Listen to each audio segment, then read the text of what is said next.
When you first open a PowerPoint file, it opens in normal editing view, which is what you see here. You have a main slide workspace right here, and you'll see a pane on the left that shows the individual slides in the file. This is the slides thumbnail pane. You can click and drag on slides in the thumbnail pane to move them around and change their order. Or, if necessary, you can actually switch to what is called slide sorter view. You can use this button over here. In slide sorter view, you can see all of your slides together. And again, you can just click and drag to move them around. If you want to select more than one slide, you can press the control button, and this will let you choose slides that are not next to each other. Or you can press the shift button and choose the first slide that you want to choose and the last slide, and then that will select a section of slides. And then you can click and drag those all together. And I'm going to put them back so we're not quite so far out of order. Click this button to get back to normal view, where you can also work in the outline pane. You can select slides by clicking on the text in the outline pane.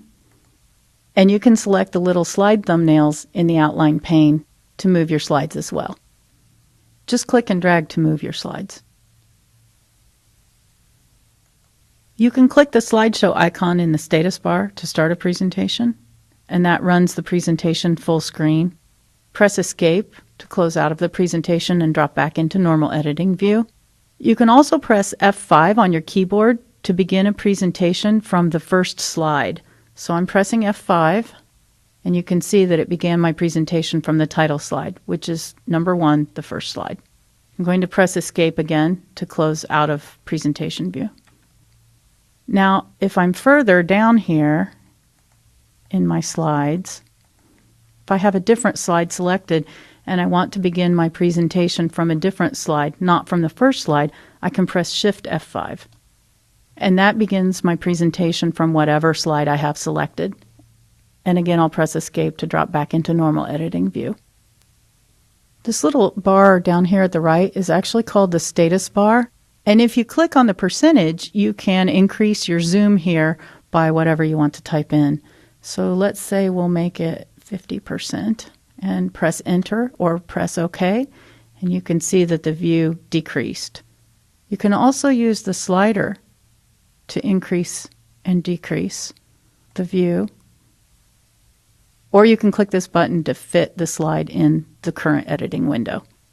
You can also use the tools on the View tab to switch back and forth between presentations if you have more than one open. So right here, New Window, Arrange All, Cascade. If you have more than one presentation window open, you can use those to arrange your views so that you can work more easily. You can also use this Zoom tool instead of the one on the status bar if you prefer. You see where it says click to add notes at the bottom of your editing window? This is where you can add notes for your speaker. Just click and type. In this chapter, we've reviewed navigating the ribbon, customizing your quick access toolbar, the Office button, PowerPoint options, and various views. I hope this helps make you more comfortable with the new interface.